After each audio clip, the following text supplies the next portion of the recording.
નમસ્કાર, હું પ્રેમ. હવે આવનાર 48 કલાકમાં ઘણી બધી રાજનીતિક હલચલ શરૂ થઈ ચૂકી છે. આવતીકાલે એનડીએ સરકારની કેબિનેટ પ્રધાનમંત્રી સહિત શપથ ગ્રહણ કરશે. આવતીકાલે ઇન્ડિયા પાકિસ્તાનનો હાઈ વોલ્ટેજ મુકાબલો પણ છે અને બીજી તરફ ભારતમાં સરકાર પણ રચાઈ રહી છે. અને બીજી તરફ અત્યારે કોંગ્રેસ વર્કિંગ કમિટીની બેઠક બાદ કોંગ્રેસ સંસદીય દળની બેઠક ચાલી રહી છે. આવતીકાલે શપથવિધિ છે અને શપથવિધિ પહેલા જે એનડીએની મીટિંગ મળી હતી અને તેમાં તમામના નિવેદન, તમામની બોડી લેંગ્વેજ, કેમ આરએલડીના જયંત યાદવને મુખ્ય મંચ પર સ્થાન ન અપાયું, બે બેઠક હોવા છતાં આ તમામ વસ્તુઓ છે તો રાજનીતિ અહીં પણ શરૂ થઈ છે. બીજી વાત એ કે કોંગ્રેસના સંસદીય દળના નેતા તરીકે ફરીથી સોનિયા ગાંધીની પસંદગી નિશ્ચિત છે. સીડબ્લ્યુસીની બેઠકમાં રાહુલ ગાંધીને લીડર ઓફ ઓપોઝિશન એટલે કે લોકસભામાં વિપક્ષના નેતાની જવાબદારી માટે પ્રસ્તાવ મુકાયો. રાહુલ ગાંધીએ કહ્યું કે વિચારીને હું નિર્ણય લઈશ, કેમ કે 10 વર્ષમાં લીડર ઓફ ઓપોઝિશન જે નંબર્સમાં કોંગ્રેસ હતી એ નંબર સાથે વિપક્ષના નેતાનું પદ અશક્ય હતું. પરંતુ હવે 10 વર્ષ પછી ઘણું બધું બદલાઈ ગયું છે. 10 વર્ષમાં ન તો મેજોરિટી ગવર્મેન્ટ છે, કોઈ સિંગલ લાર્જેસ્ટ પાર્ટી છે પરંતુ મેજોરિટી ગવર્મેન્ટ નથી. બીજી તરફ હવે જ્યારે ઇન્ડિયા ગઠબંધનમાં સિંગલ લાર્જેસ્ટ પાર્ટી કોંગ્રેસ છે 99 બેઠકો સાથે, તો પછી ઓટોમેટિકલી જે લીડર ઓફ ઓપોઝિશન છે એ કોંગ્રેસ પાર્ટીમાંથી હશે. અધિરંજન ચૌધરી પશ્ચિમ બંગાળમાંથી હારી ચૂક્યા છે યુસુફ પઠાણ સામે ટીએમસીના. તો આ બધી જ પરિસ્થિતિઓમાં આ બંને મેજર ઘટના અને આમાં ઘણી બધી ચર્ચાઓ પણ થશે, ઘણી બધી રણનીતિઓ પણ ગણાશે, કેમ કે ઇન્ડિયા ગઠબંધનની બેઠક અને આગામી રણનીતિથી લઈને ઘણી બધી વાતો આ બેઠકમાં થઈ હશે. અને કઈ રીતે હવે જે સરકાર આવતીકાલે બનવા જઈ રહી છે એ સરકાર બન્યા પછી કઈ રીતે સંસદમાં આ સરકારને ઘેરવી મહત્વના મુદ્દા પર, કેમ કે આ વખતે વિપક્ષ નંબર હિસાબથી મજબૂત છે અને બીજી તરફ પચરંગી કેબિનેટ છે. ભાજપ સિવાય 52 સાંસદો છે, ઇક્કા દુક્કા સાંસદો. મેં એક્ઝામ્પલ આપ્યું અપના દળ સોનેવાલનું. રોબર્ટગંજ બેઠક અનુપ્રિયા પટેલ હારી ગયા. માંડ પોતાની બેઠક 35,000 મતે જીત્યા છતાં પણ મંચ પર હતા. અને યુપીથી જે સંકેત આવ્યા છે, ગઈકાલની તસવીરમાં બે મહત્વની વાતો એ હતી કે વડાપ્રધાન મોદી જ્યારે આવ્યા ત્યારે યોગી આદિત્યનાથ તરફ જોયું પણ નહીં અને નીતિશ કુમાર પગે પડ્યા. તો ઘણું બધું ગઈકાલે થયું અને એ ઉત્સાહ હતો, પરંતુ જે ઉત્સાહ 2014માં જ્યારે સરકાર બની અને બેઠક મળી હતી સંસદીય દળની, 2019 બાદ જે બેઠક મળી હતી એ બેઠક જેવો ઉત્સાહ ન હતો. અને સીધો સાદો જવાબ છે કે નંબર નથી તો એ ઉત્સાહ પણ નથી. અને યુપીની ચર્ચા પણ નથી થઈ રહી, પરંતુ યુપીમાં પડદા પાછળ ઘણું બધું થઈ રહ્યું છે. તો બે તસવીર ઘણું બધું કહી જાય છે અને આ બે જ તસવીર ભારતીય રાજનીતિમાં 10 વર્ષ બાદ કેટલું બદલાયું, શું બદલાયું, હવે શું બદલાશે તેનો સંકેત પણ આપે છે. અને આ બંને તસવીર સાથે સાથે સૌથી મોટી વાત એ છે કે જે કેન્દ્રીય કેબિનેટ મળશે, કેન્દ્રીય કેબિનેટમાં કયા કયા નામો હશે, કેન્દ્રીય કેબિનેટ શું પચરંગી હશે. અને જો અમિત શાહ કેન્દ્રીય ગૃહમંત્રી નહીં બને તો અમિત શાહ શું ફરીથી ભાજપના રાષ્ટ્રીય અધ્યક્ષ બનશે જેપી નડ્ડા સાથે? એ પોઈન્ટ્સ પણ ચલાવો તો ખ્યાલ આવી શકે કે ચર્ચામાં જે મહત્વના મુદ્દાઓ છે એ મહત્વના મુદ્દાઓ કયા કયા છે. સૌનો સાથ સૌનો વિકાસવાળી કેબિનેટ એટલે કે સૌને સાથે રાખીને ચાલવાના છે. અમિત શાહને સંગઠનની જવાબદારી શું સોંપાશે? એક બહુ મોટો સવાલ છે. સોંપાય તો પછી સવાલ એ છે કે કેન્દ્રીય ગૃહમંત્રી કોણ બનશે? 240 નવા સાંસદો આવ્યા છે. નાણાં વિભાગ, ગૃહ વિભાગ, રેલવે અને વિદેશ મંત્રાલય પર સૌની નજર છે. અને આ નજર બંને જે ટીડીપી અને જેડીયુ છે તે બંને પાર્ટીઓની ખાસ રહેશે. અને આ બંને પાર્ટીમાંથી કેટલા નેતા બનશે એક સવાલ છે. લોકસભા સ્પીકર પદના માટે પણ ખેંચતાણ રહેશે. ભૂતકાળમાં જેડીયુ આ પદ ભોગવી ચૂક્યું છે. શિવરાજસિંહ ચૌહાણ, નીતિન ગડકરીને કઈ જવાબદારી મળશે? વગ વધશે કે નહીં? મંત્રીમંડળમાં રાજ્યવાર જ્ઞાતિગણત સમીકરણ પણ સાચવવાના છે બીજેપીએ પણ અને અન્ય પાર્ટીઓએ પણ. અને ભાજપમાંથી પણ મંત્રીમંડળમાં નવા ચહેરા જોવા મળશે. ગુજરાતમાંથી માંડવિયા રિપીટ થઈ શકે, રૂપાલાનું પત્તું કપાઈ શકે. રૂપાલાનું પત્તું કપાય તો કયું નામ હશે? એક બહુ મોટો સવાલ છે. ત્રીજી ટર્મ જે જીતેલા છે, બહુ ગણ્યા ગાંઠિયા નામો છે, એમાંથી હશે કે કોઈ સિનિયર નેતા હશે? તો આ બધી જ વસ્તુઓ છે. ગુજરાત ઉપર પણ સૌની નજર રહેશે. યુપી, બિહાર, મધ્યપ્રદેશ આ તમામ પર પણ નજર હશે અને મહારાષ્ટ્ર પર પણ નજર હશે, કેમ કે એસેમ્બલી ઇલેક્શન આવી રહ્યા છે. આપણી સાથે બે ખાસ મહેમાન જોડાયા છે. એક તો અમિતાભ શ્રીવાસ્તવ ટૂંક સમયમાં જોડાશે. અને થોડા કવરેજ ઇસ્યુ પણ ચાલી રહ્યા છે, પણ આ તસવીર ઘણું બધું કહી જાય છે. અને સંસદીય દળની બેઠક જે કોંગ્રેસની છે, કોંગ્રેસની બેઠકમાં 99 બેઠકો આવ્યા પછી હવે રાહુલ ગાંધી માટે પરિસ્થિતિ એ છે કે વાયનાડ છોડવી અથવા તો યુપી છોડવું. યુપી એટલે કે રાયબરેલી, કેમ કે અમેઠીમાં તો એક તેમના વિશ્વાસુ શર્માજી જીત્યા છે.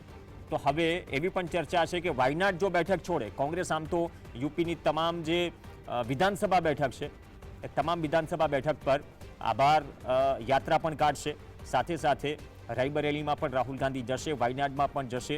અને વાયનાડથી જે સમાચાર મળી રહ્યા છે, ઘણા રાજકીય વિશ્લેષકો અને વરિષ્ઠ પત્રકારો કહી રહ્યા છે કે વાયનાડમાં જ્યાં સુધી કેરળ અને દક્ષિણ ભારતમાં જે કોંગ્રેસનું નેતૃત્વ છે અથવા તો ત્યાંના નેતાઓ છે એમ કહી રહ્યા છે કે પ્રિયંકા ગાંધી ને કદાચ તમે વાયનાડ મોકલી શકો, તો આ બધી જ વસ્તુઓ છે થશે. अमिताभ श्रीवास्तव अपनी साथ जुड़ाई गया है. अमिताभ जी, स्वागत है आपका स्वागत है. लेकिन जो तस्वीरें चल रही है, एक तरफ संसदीय दल की बैठक चल रही है, दूसरी तरफ कल मैं पचरंगी कहूँगा एनडीए सरकार की जो कैबिनेट बनेगी उसमें 52 लोग ऐसे हैं 40 के बाद जो जिसको साथ लेके चलना है और उसके अलावा कोई रास्ता भी नहीं है. तो कैसे देख रहे हैं इस कैबिनेट को, मतलब कौन होगा? क्या अमित शाह गृह मंत्री रहेंगे या फिर संगठन में जवाबदारी मिलेगी, जेपी नड्डा बाहर जाएंगे या फिर अध्यक्ष बना दिए जाएंगे? अगर वो अध्यक्ष बनते हैं अमित शाह, तो फिर गृह मंत्री कौन केंद्र में?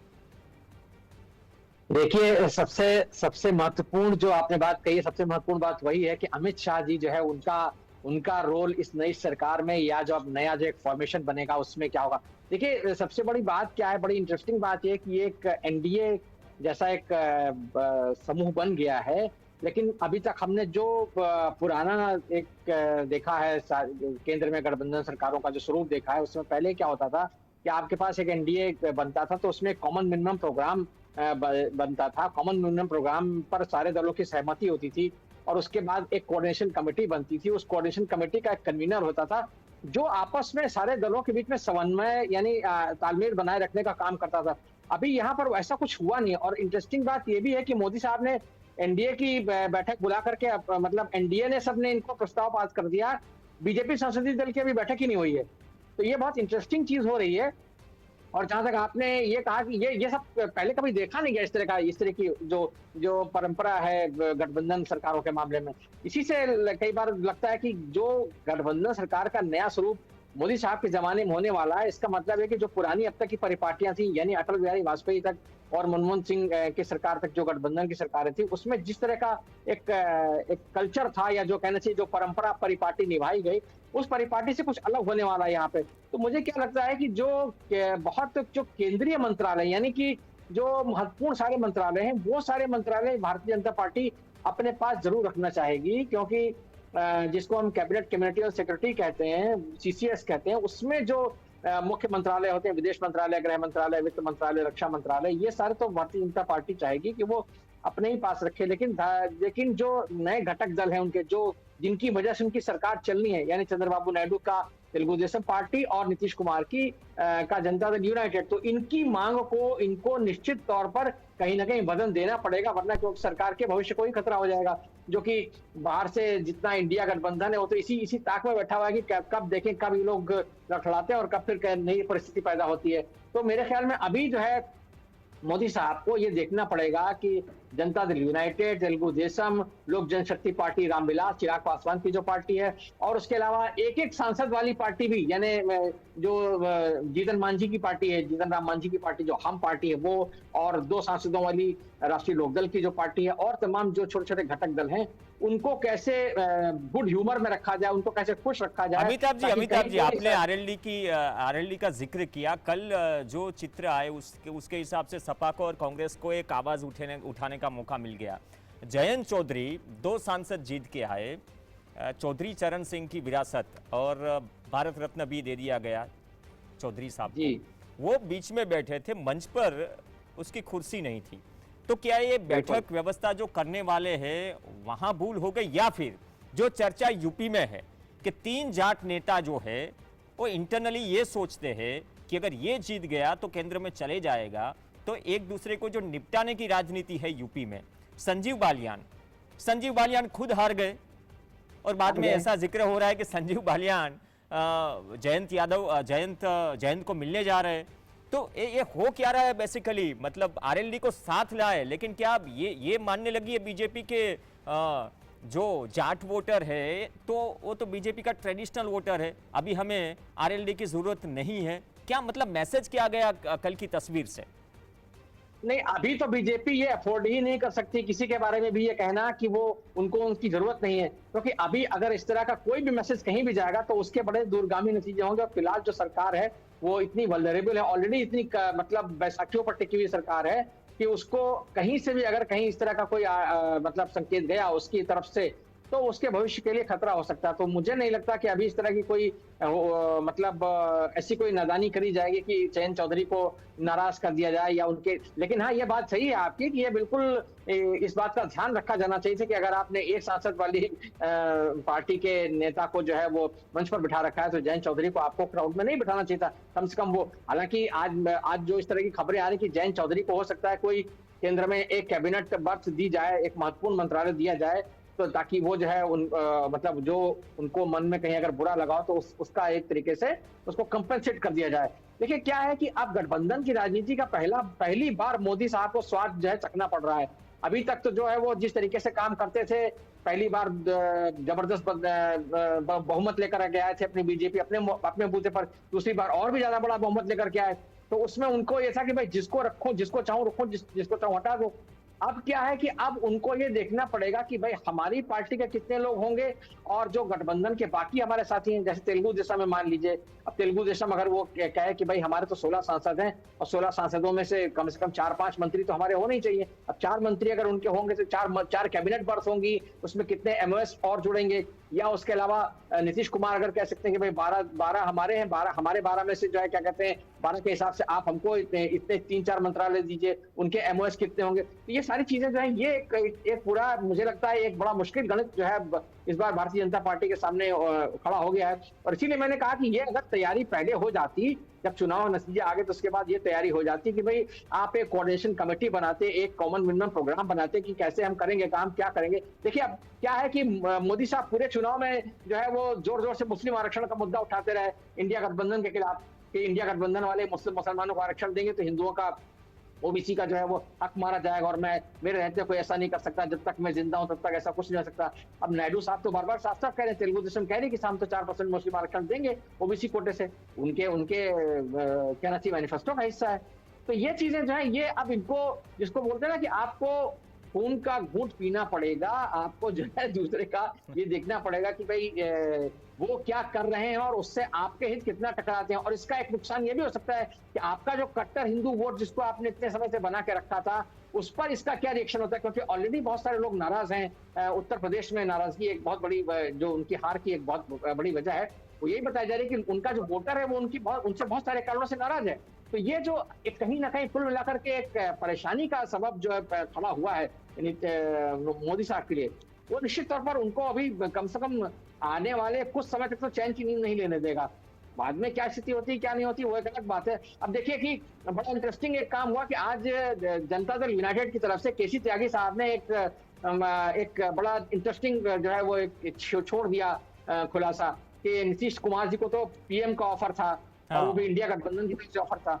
अब इसका मतलब क्या है? इसका मतलब यह है कि एक तो उन्होंने इंडिया गठबंधन के लिए कहा कि भाई तुमने हमको ऑफर दिया था लेकिन हम तुमको नहीं मानते। उन्होंने साफ कहा कि भाई हमने तो इंडिया गठबंधन हम ही ने बनाया था और नीतीश कुमार को उन्होंने उस समय कन्वीनर नहीं बनाया, तो हमारी जो एक बेइज्जती हुई उसका एक तरीके से उन्होंने ये सारे प्रेशर टैक्टिक्स भी मान सकते हैं मंत्रिमंडल के जो नाम आएंगे। मैं यही कहने जा रहा था, ये प्रेशर टैक्टिक्स ही है कि आप एक तरफ तो इंडिया गठबंधन को ठेंगा दिखा रहे हैं, दूसरी तरफ वो आप एनडीए को यानी बीजेपी को यानी मोदी और अमित शाह को ये दिखाना चाह रहे हैं कि देखो हमारे पास तो प्रधानमंत्री का ऑफर है, अगर तुम हमको नहीं कुछ दोगे ठीक ठाक जो हम चाहते हैं तो फिर हमारे पास उधर का रास्ता भी खुला हुआ है। तो ये इनके लिए वही मैं कह रहा हूँ कि ये अब मोदी जी के लिए दोनों तरफ से जो है वो मुश्किल है, कुआं खाई वाली स्थिति है, वो क्या करें क्या ना करें। अब बहुत ज्यादा अगर करते हैं तो उनकी पार्टी में भी रिजल्टमेंट होगा कि भाई उनके पास जो पुराने भाई, जैसे मान लीजिए नितिन गडकरी जीत करके आए, उनका क्या करेंगे वो, और पुराने जो उनके पुराने साथी हैं, निर्मला सीतारामन है, अश्विनी वैष्णव है, इस तरह के जो लोग हैं, या पीयूष गोयल अभी जीत करके आ गए, उनको कहाँ रखेंगे, है ना। नारायण राणे अगर जीत, क्योंकि महाराष्ट्र में चुनाव है,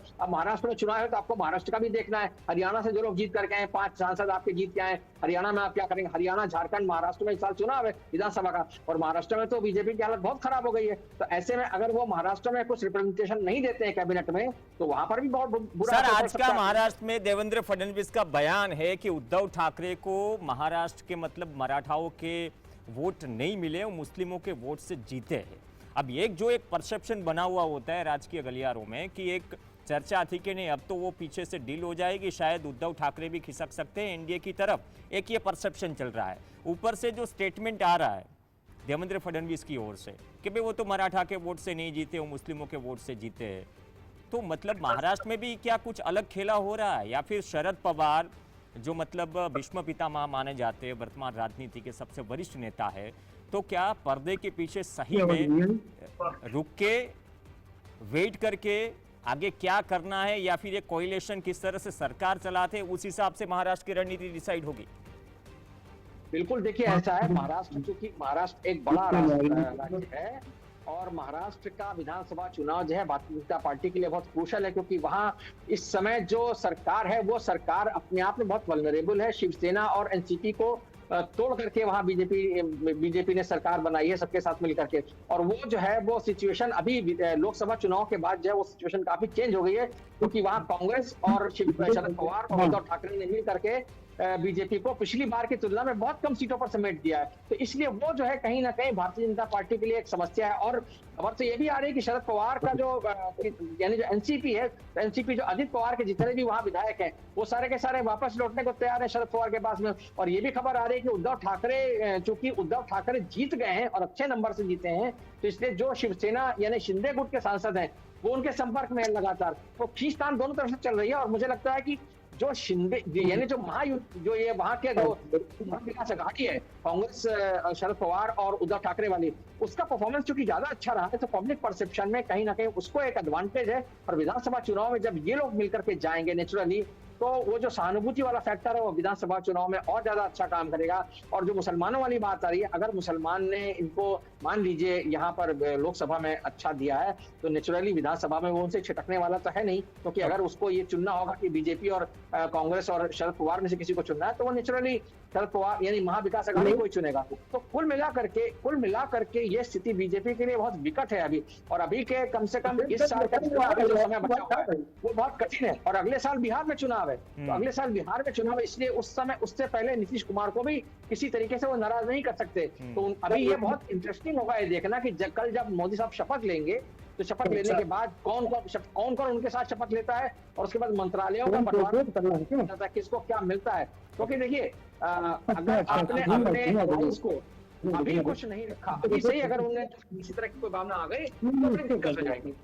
अमिताभ जी, एक बहुत बड़ा सवाल, ये तो हम साथी दलों की बात कर रहे हैं, लेकिन अगर हम इस सिचुएशन में शिवराज सिंह चौहान और नितिन गडकरी की पोजीशन देखें, आपके हिसाब से क्या चल रहा है पर्दे के पीछे? आरएसएस में क्या बातें चल रही है? शिवराज सिंह चौहान 8 लाख से ज़्यादा वोटों से जीत के आए, सही में वो मामा है, एमपी के दिल में अभी उनके लिए क्या रिस्पेक्ट है वो दिखा दिया शिवराज सिंह चौहान ने।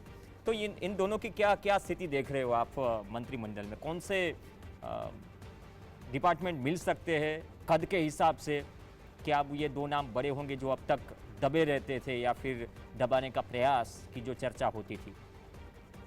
बिल्कुल, इन दोनों को निश्चित तौर पर नितिन गडकरी भी अपने दम पर जीत करके आए हैं, और शिवराज सिंह चौहान ने भी मध्य प्रदेश में विधानसभा चुनाव में भयंकर जीत होने के बावजूद, भारतीय जनता पार्टी की जबरदस्त जीत हुई, उसके बावजूद उनको जो है मुख्यमंत्री न बना करके नए मोहन यादव को वहां मुख्यमंत्री बना दिया। तो एक तरीके से जो उनके प्रति जो एक बेरुखी दिखाई है, उस बेरुखी को दोबारा से उन्होंने काउंटर किया है, और बहुत शानदार 8 लाख वोटों से, 8 लाख से भी ज्यादा वोटों से विदिशा से जीत करके लौटे हैं। तो कहीं ना कहीं, और वो संघ के पसंदीदा व्यक्ति भी हैं। देखिए अभी तक क्या हो रहा था कि मोदी साहब जो है वो अपने हिसाब से संघ को भी कहीं ना कहीं संचालित करने का प्रयास कर रहे थे, लेकिन इस बार बनारस में जो उनकी जीत हुई है, इस बार उन्होंने दावा तो किया था कि 10 लाख से ज्यादा का रिकॉर्ड बनाया जाएगा। बीजेपी दावा कर रही थी कि मोदी साहब जो है वो 10 लाख से भी ज्यादा वोटर से जीतने का रिकॉर्ड बनाएंगे बनारस से।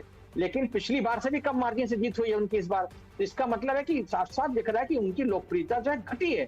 तो उस घटी हुई लोकप्रियता की वजह से कहीं ना कहीं उनका रुतबा जो है कम हुआ है पार्टी के भीतर भी और संघ के भीतर भी। अगर आप कल की तस्वीरों को देखें तो कल जब संसदीय ये एनडीए की बैठक चल रही थी जिसमें उनके नाम का ऐलान हुआ और उसके बाद सारे लोग अपनी अपनी राय जता रहे थे, तो मैं देख रहा था कि जब तालियां बजाई जा रही थी और मोदी साहब का नारा लगाया जा रहा था और मेजर फतफाई जा रही थी, तो नितिन गडकरी और योगी आदित्यनाथ जो है वो एकदम शांत बैठे हुए थे। अगर आप वो वीडियो निकाल के पूरा देखेंगे तो हमें अमिताभ जी एक और हमारे साथ ही आ चुके हैं, अभी सही वक्त पे अटके दे रहा है। टेक्निकल थोड़ा इश्यू था, माफी चाहेंगे यादव जी, थोड़ा टेक्निकल इश्यू था, आप लेट जुड़ पाए। लेकिन 3 मिनट बची है, यूपी की हम अमिताभ जी से चर्चा कर रहे थे।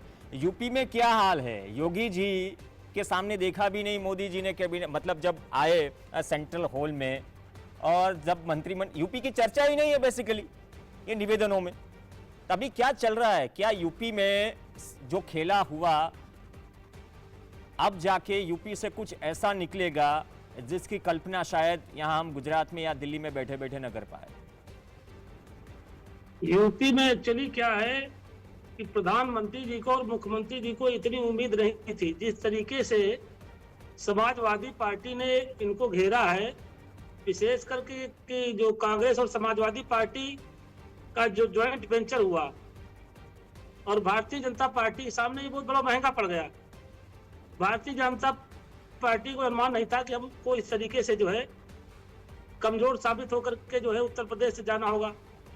जिस तरीके से विपक्ष नाम की चीज उत्तर प्रदेश में नहीं थी, लेकिन जैसे ही प्रथम चरण का चुनाव हुआ और दूसरे चरण के चुनाव से उत्तर प्रदेश की जनता ने भारतीय जनता पार्टी के खिलाफ एकजुटता के साथ खड़ी हुई दिखाई पड़ी। उसका नतीजा रहा कि उत्तर प्रदेश में समाजवादी पार्टी और कांग्रेस पार्टी गठबंधन ने भारतीय जनता पार्टी को शिकस्त देते हुए आगे निकल गई। लेकिन सर वो जो क्या एक आवाज थी कि मतलब 300 आ गई बीजेपी को तो योगी जी को हटा देंगे, ये जो नारा केजरीवाल ने भी शेयर दिया और काफी कुछ चल रहा था, तो क्या इसकी असर यूपी में देखने को मिली या वजह कुछ और थी?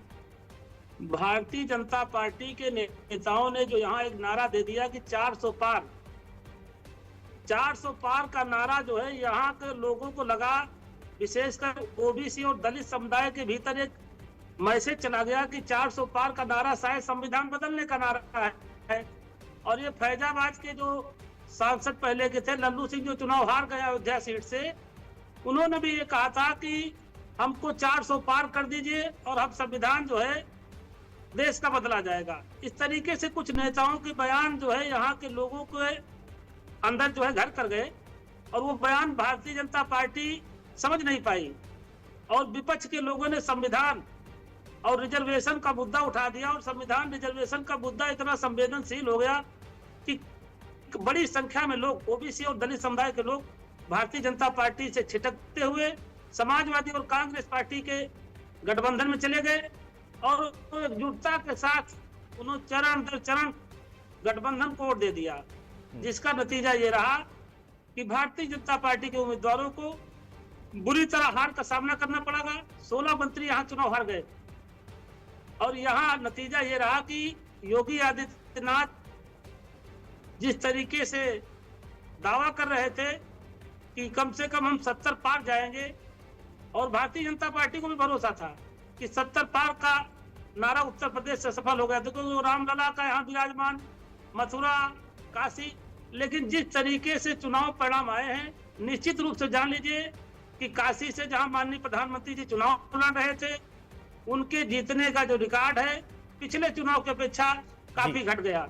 नहीं, ये सही है। हमारे लखनऊ से बहुत समय की हमारे लखनऊ से रक्षा मंत्री जी चुनाव लड़ रहे थे, पिछले चुनाव 5 लाख को जीतने का दावा कर रहे थे, उनका भी जीतने का रिकॉर्ड घट गया।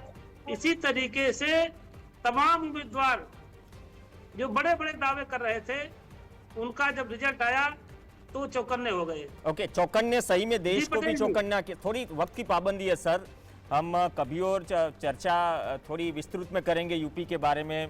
आप भी हमसे जुड़ते रहिएगा। आज तो आप लेट जुड़े टेक्निकल इश्यू के कारण, उसके कारण हम माफ़ी चाहते हैं। लेकिन जो बात हुई उससे एक ये निचोड़ निकलता है कि एनडीए गठबंधन चलता है तो चैलेंजेस होंगी, और इसको इंडिया गठबंधन कैसे नंबर्स के हिसाब से संसद में डील करता है, मतलब ओपोजिशन कैसे मुद्दे उठाता है जनता के जो कैंपेनिंग में उठाए, वो भी बेहतर रहना पड़ेगा। और आने वाले वक्त में कल सरकार में कौन कौन से मंत्री होंगे, चेहरे बदल जाएंगे, नूर तो बदल ही चुका है, तो ये स्थिति है। धन्यवाद यादव जी और अमिताभ जी, आप चर्चा में जुड़े। तो હવે સૌથી મોટો સવાલ છે ડિબેટ પડતા જે બ્રેકિંગ આવી રહ્યું છે, જે ફોર્માલિટી હતી સોનિયા ગાંધીની કોંગ્રેસના સંસદીય દળના નેતા તરીકે પસંદગી થઈ ચૂકી છે। એક બ્રેક માટે રોકાઈશું અને કોંગ્રેસની સંસદીય દળની બેઠકમાં જે પણ અપડેટ આવી રહ્યા છે બ્રેક બાદ આપની સાથે